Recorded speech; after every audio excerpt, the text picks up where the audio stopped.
gynnu fi 3 monsters, 3 plant. Mae yna Ceri. Mae Ceri am bron 6 oed mis nesaf, mis Chwefro. Paddy, mae Paddy yn 4 oed. Just cyn doleg oedd o. A mae Anest yn 2 a hanner. Te, faint oed ti? 5. 5 ti? Mae Anest yn 2. 2 a hanner o ti. Mae Ceri yn just poeni amdan bob dim. Mae hi'n cadw ni on tracks, cos mae hi'n poeni. Ddim yn colli dim byd, neu'n nghofio dim byd. Mae Patrick yn just typical hogyn, really. Mae'n licio dinosaurs, licio cwffio. A mae Anest yn just, hwn ydi stigma Anest.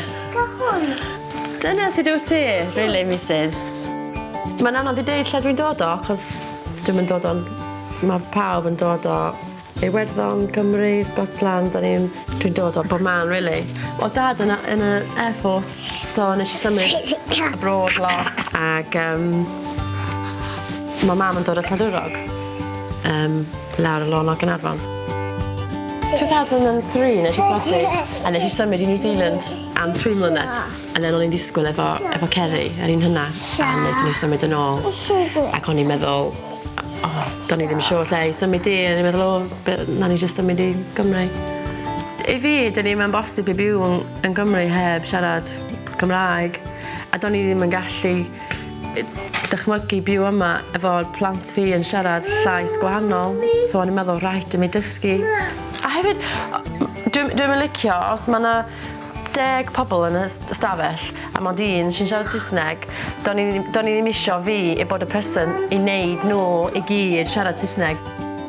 Mae'n anodd ofnadwy, ond rhaid i ti just cario ymlaen, cario ymlaen, cario ymlaen. A dwi'n meddwl, mae'n cymryd 2 mlynedd i mynd yn hollol cyfyrddus. Just cychwyn efo, sut wyt ti, sut ydych chi. Pan o'n i'n yn ysgol, o'n i'n meddwl o'n i'n rubbish ar languages, you know? And then mae peth Gymraeg di really kind of helpu fi meddwl, o na, dwi ddim. Os ti eisiau dysgu fo, ti'n gorau just immersio dy hun i fewn o, a just meddwl, that's it man, dwi'n mynd i wneud o. Unwaith, nes i, damwain oedd o, nes i clicio y Welsh option efo'r post office, ac o'n i'n meddwl, o na, do'n i'n misio siarad Gymraeg efo nhw.